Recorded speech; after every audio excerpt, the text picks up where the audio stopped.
안녕하세요. 주식하는 귤맨입니다. 오늘은 트럼프와 한덕수 권한대행 간의 숨겨진 정치적 거래에 대해서 이야기해 보려고 합니다. 이 영상은 제 개인적인 의견을 바탕으로 한 분석이니까 참고만 해주시기 바라고 오해 없으시길 바랍니다. 상황을 보면 이렇게 맞아떨어질 수도 있겠다라는 생각이 들어서 영상을 만들게 되었고요. 과연 그들 간에 숨겨진 거래가 있을까요? 없을까요? 한번 이야기를 풀어보도록 하겠습니다.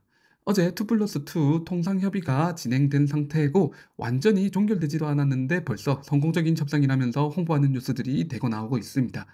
그런데 정말 이 협상을 성공적인 협상이라고 볼 수 있을까요?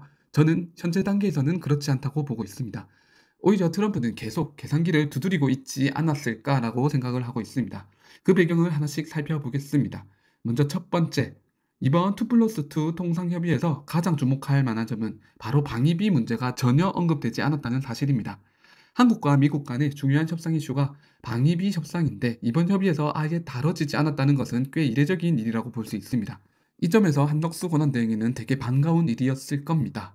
결국에 지금 오늘 뉴스처럼 잘 해결했다, 성공적인 협의였다 이렇게 뉴스도 나올 수 있게 되었죠. 그런데 실제로 이번 협의는 형식적이고 보여주기식에 불과할 가능성이 큽니다.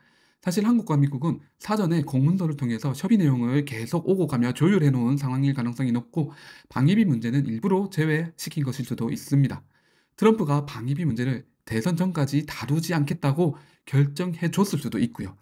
협의를 계속 질질 끌어봤자 트럼프에게는 현재 정치적으로 득이 되지 않기 때문에 웬만해서는 협의를 빨리 진행시키고 싶었을 거예요. 자, 그러면서 협의를 빨리 진행시키면서도 트럼프 자신이 원하는 방향으로 끌고 갈 방법이 있다면 트럼프는 그 어떤 방법이라도 아마 할 사람입니다. 왜냐하면 협상의 지렛대를 극대화시키는 사람이니까요. 자, 그 방법이 무엇이냐? 바로 한덕수 권한대행에게 자, 대선 전까지 네가 지적을 쌓을 수 있도록 방위비 문제를 제외시키고 협의를 해주겠다. 이렇게 하면 한덕수 입장에서는 솔깃할 가능성이 있습니다. 나야 지금 당장 대선 출마할까 말까 지금 고심하고 있는 와중에 방위비 문제를 빼준다고 안 그래도 민감해서 자기도 고민이었는데 그래 좋다. 그럼 당장 빼줘. 하겠죠. 한덕수 입장에선 손해볼 게 없습니다. 본인이 대선 출마하기 전까지 본인이 성과, 지적만 쌓으면 되니까요. 사실 트럼프 입장에서는 방위비 문제 언급하지 않겠다 뿐이지 사실 우리 한국 대선이 끝나고 나면 다시 그때 언급하면 그만입니다. 헌데 어떤 대통령이 나와도 지금 트럼프 입장에선 사실 상관없습니다. 그때 가서 어차피 방위비 문제 다시 재협상하면 되니까요.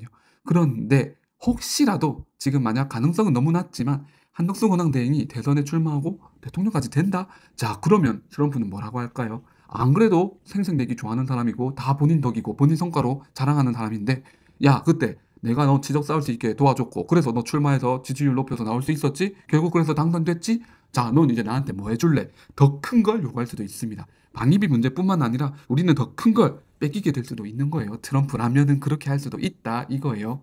자, 이제 두 번째로 한덕수 권한대행 입장에서 한번 보도록 하겠습니다.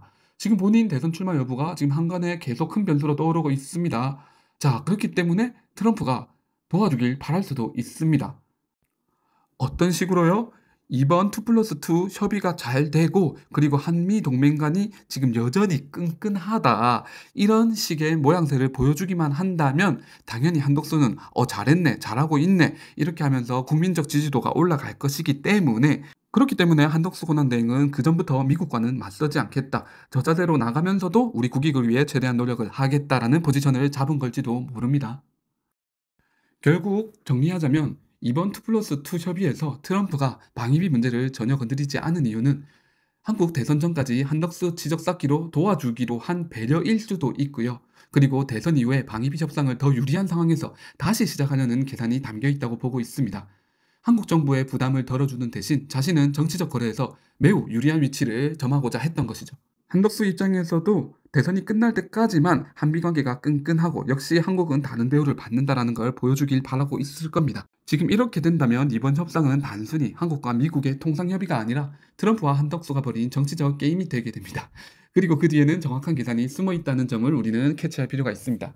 대선 이후 방위비 협상은 다시 중요한 카드로 등장할 것이고 그때부터 두 사람의 거래는 본격적으로 결과가 드러나겠죠. 그런데 사실 트럼프 입장에서는 그 누가 대통령 돼도 상관없습니다. 어차피 방위비 문제는 꺼낼 것이었기 때문에 지금 배려해주는 척 하면서 한 발 뒤로 빼고 있다가 협의를 빨리 진행시켜서 미국이 원하는 만큼 어느 정도 이끌어내고 그 이후에 다시 또 방위비 문제를 언급하면은 미국은 결국 가장 큰 승리자가 될 수 있겠죠.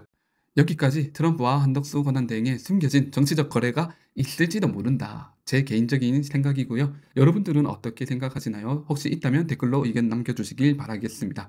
여러분들 생각도 듣고 싶고요. 그리고 제가 최근에 올렸던 41번째 도전 주식 같은 경우에는 바로 그 다음날 급등이 나와 버렸습니다. 저도 진입하지 못했는데 그래서 새로운 41번째 도전 주식 찾고 있는 중이니까요. 새로운 주식이 나오면 다시 영상으로 공유 드리도록 하겠습니다. 감사합니다.